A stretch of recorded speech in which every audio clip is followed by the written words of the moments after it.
superstar guard Luka Doncic exited the game with what appeared to be a left hamstring injury in that third quarter. Let's break down exactly when the injury did happen. Based off the play, Luka's driving towards the basket and attempted to create some separation for a shot when suddenly he pulled up and grabbed that left hamstring seen right here. So this type of injury typically occurs during rapid deceleration or explosive acceleration, both of which heavily loads are placed on the hamstring. So if we pause the video right here, we're going to get a good idea of how this injury really did happen. We see that the left foot is planted on the ground and is way in front of his body. There's momentum forcing him forward here, which is placing a ton of weight and a ton of force through that left lower extremity. So we take a look at that left lower extremity, we see that that hip is in a flexed position, while also the knee is in a slightly flexed position as well into more extension.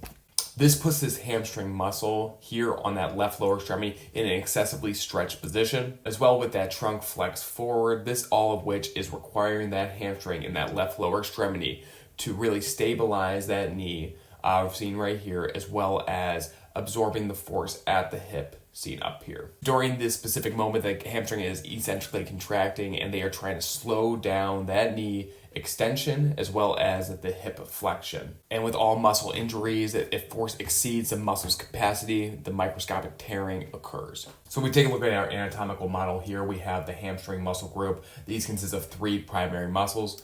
We have our semimembranosus seen right here, our semitendinosus seen here, as well as our bicep femoris seen here more laterally. Due to the fact that where Luka is grabbing immediately after the injury, a little bit more laterally on that left hamstring, it makes you suspect that it might be this bicep femoris that's the main culprit. Hamstring injuries are particularly concerning because they have a real high recurrence rate in professional athletes. Reports indicate that, so with Luka Doncic, he dealt with a similar hamstring injury earlier this season with that same one, that left side. Specifically, we're looking at that bicep femoris seen here, and more even specifically, we're looking at that myotendinous junction seen right here, where those muscle fibers turn into the tendon. So post-injury, the tissue becomes less tolerable and stiffer, which is a primary reason for why such a high recurrence rate for hamstring injuries. Once a hamstring has been strained, the risk of reoccurrence rises because of that scar tissue formation, the residual weakness, altered biomechanics, as well as incomplete rehabilitation.